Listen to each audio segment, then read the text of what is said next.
Class 12-এর physics ক্লাসে আগের দিন আমরা ইলেকট্রোস্ট্যাটিক্স সম্বন্ধে কিছু তথ্য জেনেছিলাম। প্রাথমিক কিছু ঘটনা ইলেকট্রোস্ট্যাটিক্স সম্বন্ধে আমরা জেনেছিলাম। আজকে ইলেকট্রোস্ট্যাটিক্সেরই অন্যান্য কিছু টপিকস নিয়ে আমরা আলোচনা করব।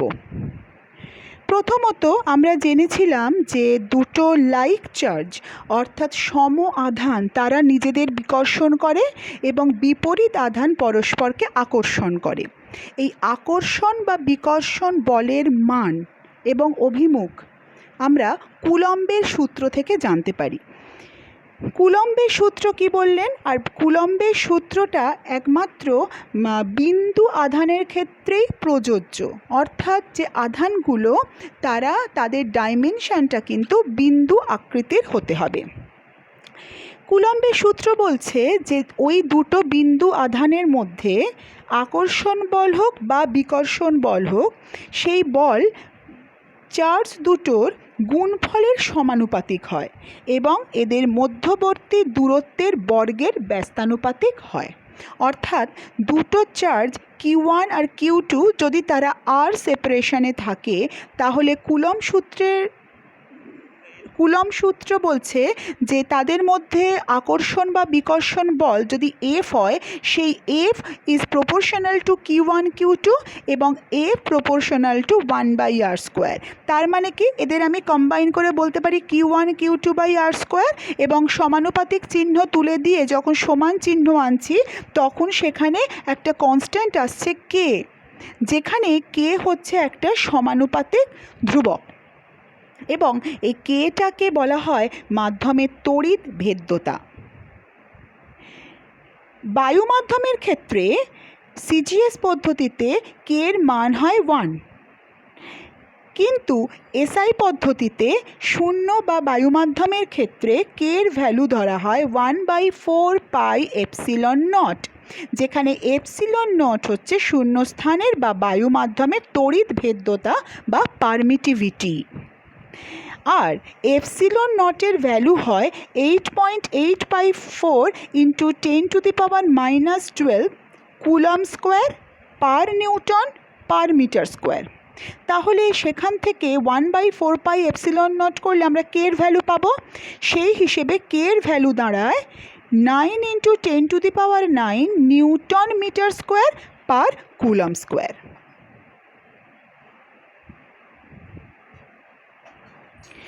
এইবারে এই যে কুলম্বের সূত্রটা আমরা দেখলাম, F = Q1 Q2 K × Q1 Q2/r²/1/4πε0 Q1 Q2/r², সেইটার একটা ভেক্টর ফর্মেও আমরা লিখতে পারি। ভেক্টর ফর্ম মানে হচ্ছে ফোর্স, তো আকর্ষণ বা বিকর্ষণ বল, সেই বলটা একটা সবসময় ভেক্টর কোয়ান্টিটি হবে।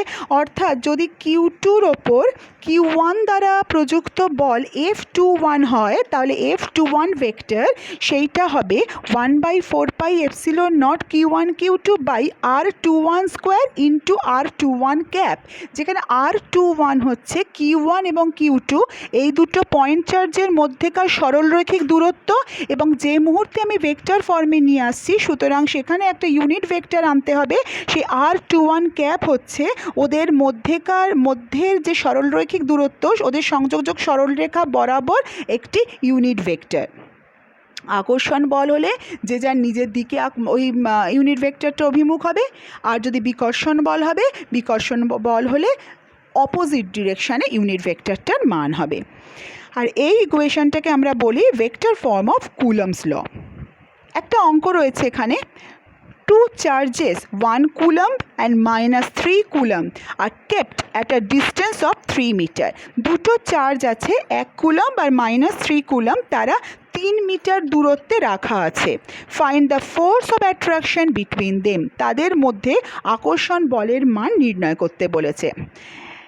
এখানে Q1 আর Q2-র ভ্যালু দুটো বলে দেওয়া আছে, একটা 1 কুলম্ব একটা -3 কুলম্ব, এবং আর এর ভ্যালু বলে দেওয়া আছে 3 মিটার। তার মানে F = K × Q1 Q2/r², অর্থাৎ K এর ভ্যালু আমরা জানি, Q1 আর Q2-র ভ্যালু 1 আর -3 হচ্ছে 3, মাইনাসটা আসবে শুধুমাত্র আকর্ষণ বল বলে।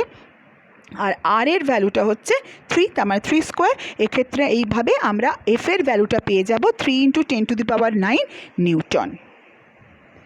আচ্ছা, এইবারে চার্জ বা আধানের ইউনিট কি? সিজিএস পদ্ধতিতে আধানের ইউনিট আসছে স্ট্যাট কুলম্ব সিজিএস পদ্ধতিতে। এবং এই স্ট্যাট কুলম্বকে আমরা কিভাবে ক্যালকুলেট করব? দেখো, কুলম্বের সূত্র অনুযায়ী তো F is equal two Q1 Q2/r²। তাহলে এফ যদি হয় 1 ডাইন, আরও যদি হয় 1 সেন্টিমিটার, তাহলে Q1 is equal two Q2 is equal two Q ধরা হয়। যদি দুটো চার্জই সমান ধরা হয় তাহলে Q হচ্ছে +-1, Q² ইজ ইকুয়াল টু 1, বা Q হচ্ছে +-1, মানে হয় দুটোই +1 বা দুটোই -1, বা একটা +1 একটা -1। অর্থাৎ দুটো সমপরিমাণ বিন্দু আধান, তাদের যদি শূন্যস্থানে বা বায়ু মাধ্যমে 1 সেন্টিমিটার দূরে রাখি, তাহলে এরা যদি পরস্পরের ওপর এক ডাইন বল প্রয়োগ করে, তাহলে প্রত্যেকটি বিন্দু আধানকে 1 স্ট্যাট কুলম্ব বলা হয়। আর এটা হচ্ছে ইলেকট্রোস্ট্যাটিক ইউনিট, এটাকে স্ট্যাট কুলম্ব 1 স্ট্যাট কুলম্ব ধরা হয়। আর এসআই পদ্ধতিতে আমরা জানি এটা যে চার্জের ইউনিট হলো কুলম্ব। তাহলে কুলম্বের সূত্র থেকে আবার আমরা কুলম্বের সংজ্ঞা কী পাই? একইভাবে যে ওই এফটাকে আমরা 1 নিউটন ধরে নিলাম, আরটাকে 1 মিটার ধরে নিলাম, এবং তারপরে ওই যদি কুলম্বটাকে Q1 is equal two Q2 ধরে নিলাম, তাহলে দুটো সমপরিমাণ বিন্দু আধান, তাদের আমি আবাসী শূন্যস্থানে বা বায়ু মাধ্যমে 1 মিটার দূরে রাখবো।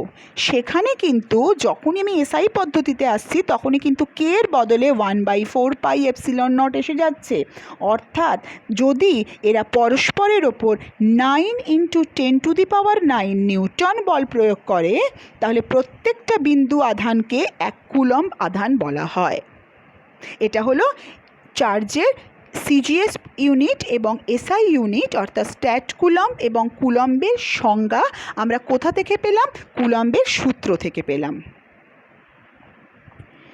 এইবারে কতগুলো টার্ম আমাদের জানতে হবে এই চ্যাপ্টারগুলো সম্বন্ধে।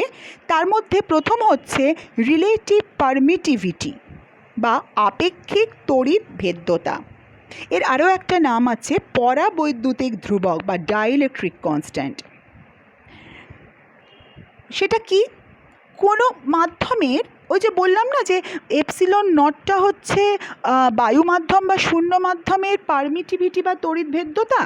তো কোনো মাধ্যমে তড়িৎভেদ্যতা যদি এপসিলন হয়, এখানে আমি যেরকম লিখেছি, এবং শূন্যস্থানের তড়িৎভেদ্যতা ε0, তাহলে এই দুটো অনুপাতকে, অর্থাৎ ε/ε0, এই অনুপাতকে ওই মাধ্যমের পরাবৈদ্যুতিক ধ্রুবক কে দিয়ে ডিনোট করা হয়। সেই পরাবৈদ্যুতিক ধ্রুবক ডাইইলেকট্রিক কনস্ট্যান্ট বা রিলেটিভ পারমিটিভিটি বা আপেক্ষিক তড়িৎভেদ্যতা বলা হয়। আর এই দেখতেই পাচ্ছি আমরা যে এই ডাইইলেকট্রিক কনস্ট্যান্ট বা পরাবৈদ্যুতিক ধ্রুবক, এটা দুটো মাধ্যমের তড়িৎভেদ্যতার অনুপাত, তো তাই এর কোনো একক নেই, এটা একটা সংখ্যা। তাই যে কোনো পরিমাপ পদ্ধতির ক্ষেত্রেই, মানে সিজিএস হোক বা এসআই হোক না কেন, এর মান একই হয়। Relative permittivity is the factor by which the electric field between the charges is decreased relative to vacuum. কি বললো?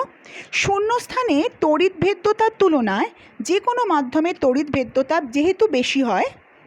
যেহেতু তড়িৎভেদ্যতা বেশি হয়, তাই শূন্যস্থানের তুলনায় যে কোনো মাধ্যমে দুটি তড়িতাধানের মধ্যে ক্রিয়ারত আকর্ষণ বা বিকর্ষণ বল সেখানে ডিক্রিজ হয়ে যায় বা কমে যায়। অর্থাৎ কুলম্বের সূত্রতেই প্রমাণ, মানে আমরা পুট করে দেখে নিতে পারি যে যেহেতু কারণ এপসিলনটা তো নিচে আছে, ইনভার্সলি প্রপোর্শনাল, তাই জন্য সেটা কমে যায়, বলটা কমে যায়। এইবারে সম্পূর্ণ নতুন একটা টপিকে আমরা ঢুকে যাচ্ছি, সেটা হলো ইলেকট্রিক ফিল্ড বা তড়িৎ ক্ষেত্র। তড়িৎ ক্ষেত্র আমরা কাকে বলি? এর আগে আমরা গ্র্যাভিটেশনাল ফিল্ড পড়েছি, ম্যাগনেটিক ফিল্ড সম্বন্ধেও আমাদের একটা ধারণা হয়েছে। সেইভাবেই তড়িৎ ক্ষেত্র আমরা কাকে বলবো? কোনো একটা চার্জের চারপাশে যে অঞ্চল জুড়ে তার আকর্ষণ বা বিকর্ষণ বল ক্রিয়া করে, অর্থাৎ ওই চার্জটার চারদিকে যতটা অঞ্চলের মধ্যে আমি যদি অপর একটি চার্জকে এনে রাখি, তাহলে তার ওপর এই যে চার্জের ফিল্ড সেই চার্জটা তার ওপরে দ্বিতীয় চার্জটার ওপরে বল প্রয়োগ করবে, সেই ততটা রিজিয়নকে বলা হয় সেই প্রথম চার্জের তড়িৎ ক্ষেত্র। সেইটাকে বলা হয় প্রথম চার্জের তড়িৎ ক্ষেত্র। এখানে কি বলছে?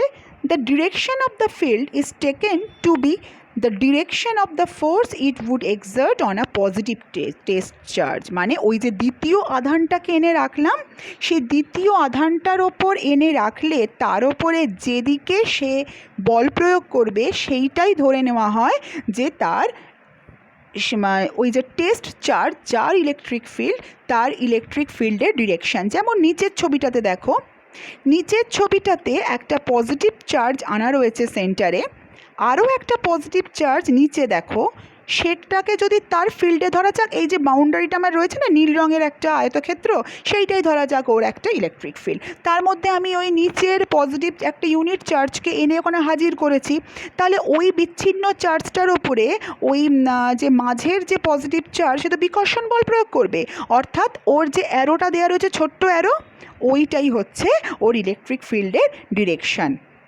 আর normally the electric field is radially outward from a positive charge and radially in toward a negative point charge. পাশের ছবিটার দিকে তাকাও।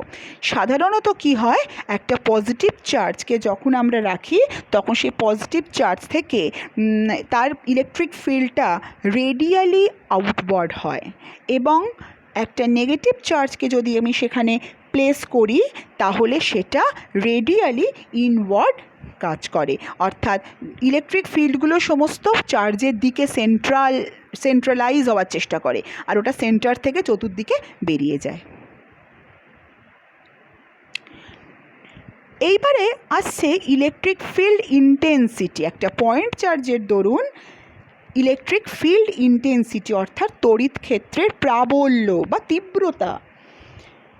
ওই যে তড়িৎ ক্ষেত্র, সেই তড়িৎ ক্ষেত্রের কোনো একটা বিন্দুতে আমি যদি একটা ইউনিট পজিটিভ চার্জকে প্লেস করি তাহলে সেই চার্জটা ওই প্রথম চার্জের দরুন যে বল অনুভব করবে সেই বলটা হচ্ছে ওই পয়েন্টের ইলেকট্রিক ফিল্ড ইন্টেন্সিটি বা তড়িৎ ক্ষেত্রের প্রাবল্য।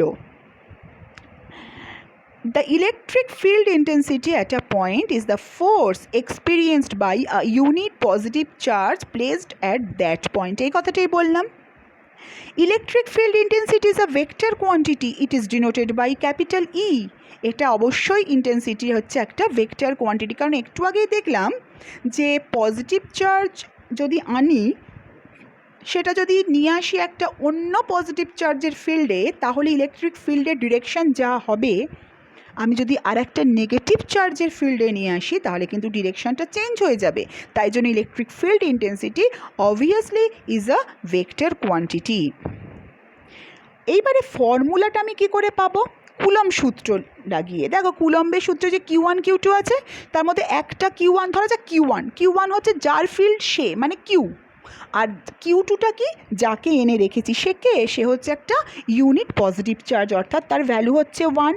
তাহলে সেইটা আমি যদি পুট করি কুলম্বের সূত্রে, তাহলে ই এর ভ্যালুটা আসবে Q/K r² অথবা Q/4πε0 ইন্টু r²। ঠিক আছে, এবং সেক্ষেত্রে ই এর ভ্যালুটা আমি পাচ্ছি যে ফোর্স অ্যাপ্লাই ডিভাইডেড, কারণ টোটাল ধরা যাক Q1 Q2-র ওপরে সে বা কিউ চার্জের ওপরে সে ফোর্স অ্যাপ্লাই করছে এফ মানে হচ্ছে Q1 Q2 divided by 4πε0 into r²। তাহলে এফ হচ্ছে কিউ চার্জের ওপর প্রযুক্ত বল, আর ইলেকট্রিক ফিল্ডটা কি, ইউনিট চার্জের ওপর প্রযুক্ত বল, অর্থাৎ F/Q। তাই জন্য আমি বলতে পারি ফর্মুলা হচ্ছে electric field intensity is equal to F/Q। আর F/Q হলে, আর ভেক্টর রূপে যদি আমি প্রকাশ করি তাহলে সেটা হবে vector E is equal two Q/r² into r²। r² হচ্ছে যে যার ইলেকট্রিক ফিল্ড, সেটা থেকে যাকে পরীক্ষক আধান হিসেবে নিয়ে এসেছি সেই পর্যন্ত একটা, সেই ডিরেকশানে একটা ইউনিট ভেক্টর। আর এখান থেকে আমি পাচ্ছি F/Q, তো তাহলে ইলেকট্রিক ফিল্ড ইন্টেন্সিটির তার ইউনিট হবে নিউটন পার কুলম্ব অথবা হবে ভোল্ট পার মিটার। এটা হলো আমার ইলেকট্রিক ফিল্ড ইন্টেন্সিটি, এবং তার সাথে সাথে একটা অঙ্ক রয়েছে।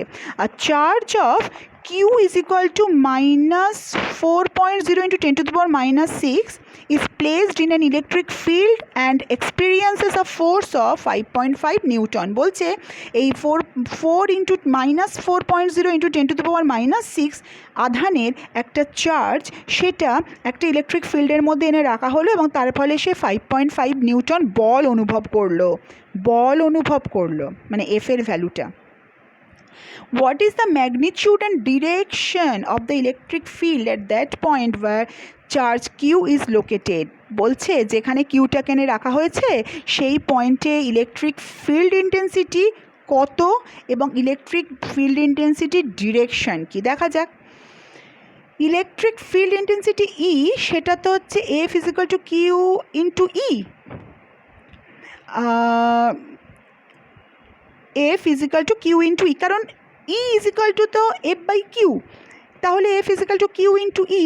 সেখানে ই এর ভ্যালুটা হচ্ছে এফ বাই কিউ করে আমি এফ এর ভ্যালুটা বসালাম 5.5 নিউটন, কিউ এর ভ্যালুটাও বসিয়ে দিলাম এবং তার ফলে আমি ই এর একটা ভ্যালু পেলাম যে 1.375 into 10 to the power 6 newton per coulomb. এইবারে এটা তো ম্যাগনিটিউড বেরিয়ে গেল, ডিরেকশানটা কি? আগের পেজের ছবিটা মনে করো, যেদিকে ইলেকট্রিক ফিল্ড থাকে নেগেটিভ চার্জ যদি হয় তাহলে সেই ইলেকট্রিক ফিল্ডের উল্টো দিকে তাকে আকর্ষণ করছে, যদি পজিটিভ চার্জের ফিল্ডে রাখি নেগেটিভ চার্জটাকে আমাকে উল্টো দিকে আকর্ষণ করছে, অর্থাৎ নেগেটিভ চার্জ সবসময়, যেহেতু এটা আকর্ষণ বল, সবসময় আকর্ষণ বল ইলেকট্রিক ফিল্ড ইন্টেন্সিটি নেগেটিভ ডিরেকশানে হয়। তাহলে since charge Q is negative, F and E have opposite direction, অর্থাৎ যেদিকে তার ইলেকট্রিক ফিল্ডটা অবস্থিত তার আকর্ষণ বলটা তার উল্টো দিকে ক্রিয়া করছে।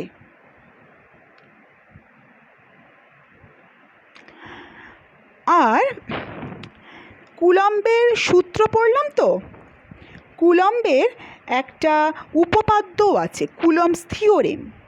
সেটা বলছে যে কোনো আহিত পরিবাহীর একদম কাছে নিকটস্থ কোনো বিন্দুতে ক্ষেত্র প্রাবল্যের মান হয় E is equal to 1/k into epsilon naught into উক্ত বিন্দুর নিকটবর্তী অংশে পরিবাহী আধানের তলমাত্রিক ঘনত্ব সিগমা।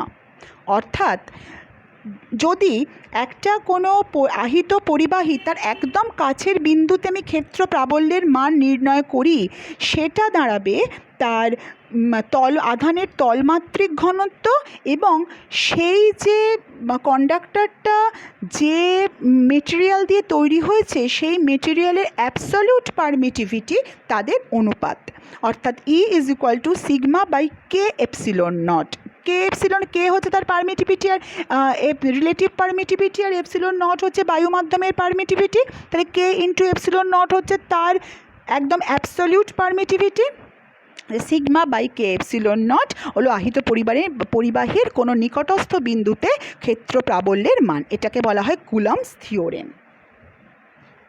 এইবারে আমরা যে জিনিসটায় চলে আসছি সেটা হলো বলরেখা, তড়িৎ বলরেখা বা ইলেকট্রিক লাইন্স অফ ফোর্স।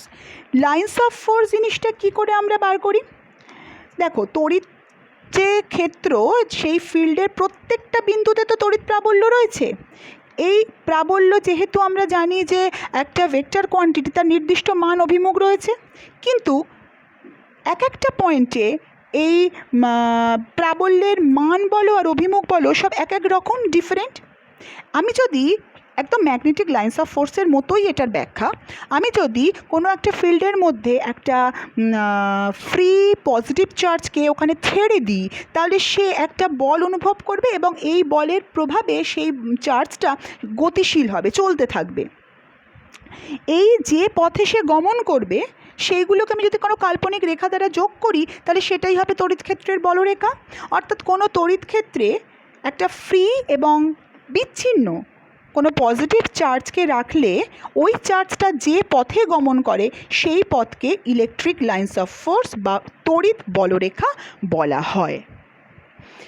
এই তড়িৎ বলরেখাগুলোর কতগুলো প্রপার্টিজ আছে, যেমন তড়িৎ বলরেখাগুলো সবসময় পজিটিভ চার্জ থেকে শুরু হয়, নেগেটিভ চার্জে গিয়ে শেষ হয়। তারপরে তড়িৎ বলরেখাগুলো সবসময় পরিবাহীর পৃষ্ঠকে লম্বভাবে স্পর্শ করে। তারপরে দুটো বলরেখা কিন্তু কখনো পরস্পরকে ছেদ করে না, কারণ দুটো বলরেখা যদি পরস্পরকে ছেদ করে তাহলে সেই ছেদবিন্দুর মধ্য দিয়ে দুটো আলাদা আলাদা ডিরেকশন পাওয়া যাবে যেদিকে ফিল্ড তৈরি হবে, কিন্তু একই বিন্দুতে তো দুদিকে ফিল্ড হতে পারে না, তাই দুটো বলরেখা কখনোই নিজেদের পরস্পরকে ছেদ করবে না। তারপরে বলছে the electric lines of force cannot pass through a conductor. একটা পরিবাহী কন্ডাক্টর তার মধ্যে দিয়ে কিন্তু তড়িৎ বলরেখা কখনো পাস করে না, কারণ তার মধ্যে প্রচুর ফ্রি ইলেকট্রনস থাকে, তো তাই কোনো তড়িৎ ক্ষেত্রের মধ্যে তাকে প্লেস করলে সে তড়িৎ বলরেখার অভিমুখ অনুযায়ী তার ফ্রি ইলেকট্রনসগুলো সজ্জিত হয়ে যায়, মানে একদিকটা পজিটিভ আর একদিকটা নেগেটিভ, অর্থাৎ সে আহিত হয়ে যায় ভীষণ সহজেই, তাই তার মধ্যে দিয়ে কোনো তড়িৎ বলরেখা পাস করতে পারে না। তারপরে বলছে ওই এক একটা বলরেখার যে কোনো বিন্দুতে অঙ্কিত স্পর্শক ওই বিন্দুতে ক্ষেত্র প্রাবল্যের অভিমুখ নির্দেশ করে। এটা তো আমরা আগেই বললাম যে ওরা ছেদ করতে যেহেতু দুটো পারে না তার ব্যাখ্যা করতে গিয়ে, যে একটা বলরেখার কোনো একটা বিন্দুতে আমি ট্যানজেন্ট টানলে সেই ট্যানজেন্টের অভিমুখ সেই বিন্দুতে ইলেকট্রিক ফিল্ড ইন্টেন্সিটির অভিমুখ নির্দেশ করে। আর হচ্ছে যে কোনো ফিল্ডের মধ্যে যেখানে লাইন্স অফ ফোর্সগুলো খুব ঘেঁষাঘেঁষি হয়ে রয়েছে, খুব ঘন সন্নিবিষ্ট হয়েছে, তার মানে বুঝতে হবে সেখানে তড়িৎ প্রাবল্য বৃদ্ধি পেয়েছে, এবং যেখানে খুব ছাড় হয়ে রয়েছে অর্থাৎ ডেন্সিটি কম, ঘনত্ব কম, ঘন সন্নিবিষ্ট হয়ে নেই, দূরে দূরে রয়েছে লাইন্স অফ ফোর্সগুলো, সেখানে বুঝতে হবে যে তড়িৎ প্রাবল্য সেখানে হ্রাস পেয়েছে। আর এই যে ছবিটা রয়েছে না ওপরে, সেখানে ব্যাপারটা একটু দেখে নিই যে তড়িৎ বলরেখা কেমন কেমন হয়। যখন একটা বিচ্ছিন্ন পজিটিভ চার্জ রাখা হবে সেক্ষেত্রে বলরেখাগুলো সবকটা বহির্মুখী হয় এবং সুষমভাবে সজ্জিত থাকে। যদি সেটা একটা বিচ্ছিন্ন ঋণাত্মক আধান হয় তাহলে বলরেখাগুলো সমস্ত, আমরা এগুলো আগের পেজেও পড়লাম যে সেক্ষেত্রে বলরেখাগুলো সমস্ত অন্তর্মুখী হয় এবং অবশ্যই সেখানেও ইউনিফর্মলি সেগুলো ডিস্ট্রিবিউটেড থাকে। যদি পরেরটা দেখো, যদি দুটো সমপরিমাণ বিপরীত আধান থাকে তাহলে বলরেখাগুলো পজিটিভ চার্জ থেকে বেরিয়ে নেগেটিভ চার্জে গিয়ে শেষ হয়। আর যদি দুটো সমপরিমাণ সমজাতীয় আধান থাকে তাহলে বলরেখাগুলো দুটো চার্জের মাঝে এমনভাবে বেঁকে যায় যাতে তাদের মাঝখানে একটা নিউট্রাল পয়েন্টের সৃষ্টি হয়, কারণ সেখানে তো তারা একজন আরেকজনকে রিপেল করছে, বিকর্ষণ করছে, তাই জন্য তারা বেঁকে যায়। এই হচ্ছে এই চারটে ছবির রিপ্রেজেন্টেশন। এইবারে যদি একটা সুষম তড়িৎ ক্ষেত্র হয়, সুষম তড়িৎ ক্ষেত্র মানে সব জায়গায় ফিল্ড ইন্টেন্সিটির পরিমাণ সমান, তাহলে বলরেখাগুলো অলমোস্ট প্যারালাল হয়, অর্থাৎ ওই যে বললাম না এক জায়গায় খুব ঘন সন্নিবিষ্ট, খুব কাছাকাছি মানে ওখানে প্রাবল্য বেশি, আবার কোনো জায়গায় খুব দূরে দূরে মানে প্রাবল্য কম, সেটা এখানে হবে না, সেখানে প্রত্যেকটা বলরেখার থেকে প্রত্যেকটা বলরেখার দূরত্ব সমান থাকবে, অর্থাৎ বলরেখাগুলো অলমোস্ট প্যারালাল হয়। কখন? সুষম তড়িৎ ক্ষেত্রে। আর যদি নন ইউনিফর্ম ইলেকট্রিক ফিল্ড হয় তাহলে কোথাও ঘন সন্নিবিষ্ট হবে, কোথাও বলরেখাগুলো কাছাকাছি হবে, কোথাও বলরেখাগুলো দূরে দূরে হবে, মানে প্রাবল্যের হ্রাস বৃদ্ধি ঘটতে থাকবে। এই হলো আমার তড়িৎ বলরেখার প্রপার্টিজ বা তড়িৎ বলরেখা সম্বন্ধে বিভিন্ন ইনফরমেশনস। এইবারে প্রথম পেজ থেকে যখনই কুলম্বের সূত্র বলছিলাম যে কুলম্বের সূত্র বল, প্রযুক্ত বল তাদের দুজনের চার্জের গুণফলের সমানুপাতিক এবং দূরত্বের বর্গের ব্যস্তানুপাতিক, তখন কিন্তু আমাদের প্রত্যেকের মাথায় একবার করে হলেও নিউটনের মহাকর্ষ সূত্রটা স্ট্রাইক করেছে। এই ইলেকট্রোস্ট্যাটিক ফোর্স এবং গ্র্যাভিটেশনাল ফোর্সের মধ্যে মিল এবং অমিল প্রচুর আছে, কয়েকটা আমরা এখানে দেখে নিই। প্রথমত দুজনেই হচ্ছে ইনভার্স স্কোয়ার ল, অর্থাৎ দুজনেরই যে ডিপেন্ডেন্ট যে ভেরিয়েবল অর্থাৎ ফোর্স সেটা কিন্তু তাদের মধ্যেকার দূরত্বের বর্গের ব্যস্তানুপাতিক।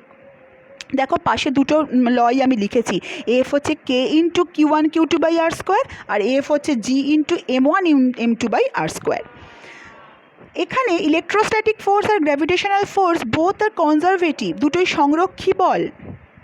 এদের দুজনেরই লাইন অফ অ্যাকশন হচ্ছে লাইন জয়নিং সেন্টার্স, অর্থাৎ মহাকর্ষ বলটা দুটো বিন্দু বস্তুর মধ্যে বিন্দু ভরের কেন্দ্র সংযোজী সরলরেখা বরাবর আকর্ষণ হতো, আর এক্ষেত্রেও কিন্তু দুটো বিন্দু চার্জের সংযোজক সরলরেখা বরাবর আকর্ষণ বা বিকর্ষণ হয়। দুজনেই হচ্ছে নন কন্ট্যাক্ট ফোর্স, আর দুজনেই ভ্যাকুয়াম বা শূন্য স্থানেও কিন্তু ক্রিয়া করে। এইবারে তফাৎ হচ্ছে ইলেকট্রোস্ট্যাটিক ফোর্স, সেটা চার্জের সমান মানে লাইক চার্জ কি ডিফারেন্ট চার্জ সেইটার ওপর ডিপেন্ড করে অ্যাট্রাকটিভ বা রিপালসিভ, অর্থাৎ আকর্ষণী বল বিকর্ষণী বল দুটোই ঘটতে পারে, কিন্তু gravitational force always attractive force. Electrostatic force সেটা কোন মাধ্যমে চার্জ দুটো রাখা আছে তার ওপর ডিপেন্ড করে, কেন? কারণ তার ডাইইলেকট্রিক কনস্ট্যান্টের ওপর ডিপেন্ড করে, কিন্তু গ্র্যাভিটেশনাল ফোর্স কিন্তু মিডিয়ামের ওপর মোটেই ডিপেন্ড করে না। তাহলে এইগুলো গেল ইলেকট্রোস্ট্যাটিক ফোর্স আর গ্র্যাভিটেশনাল ফোর্সের মধ্যে কিছু মিল এবং কিছু অমিল। আরও কিছু মিল থাকলে বা আরও কিছু অমিল থাকলে তোমরা একটু খুঁজে বার করো তো। এবারে আমরা যখন ওই ইলেকট্রিক ফিল্ড লাইন্স অফ ফোর্সগুলো যে আঁকছিলাম বলরেখাগুলো, সেটাও আবার আঁকতে গিয়ে আমাদের প্রত্যেকের মাথায় একবার করে হলেও চৌম্বক বলরেখাগুলো, আমাদের আগে নিচু ক্লাসে পড়ে আসা চৌম্বক বলরেখাগুলোর কথা মনে এসেছে। তাহলে আমরা ইলেকট্রিক ফিল্ড আর ম্যাগনেটিক ফিল্ডের মধ্যে একটা চটপট তুলনা করে ফেলি। দেখো ডান দিকে ছবি রয়েছে। প্রথমত মেন যে তফাৎটা সেটা হচ্ছে ইলেকট্রিক ফিল্ড তৈরি হয় একটা আধানের চারদিকে, একটা চার্জের চারদিকে, আর ম্যাগনেটিক ফিল্ড তৈরি হয় একটা ম্যাগনেট বা একটা চুম্বকের চারদিকে।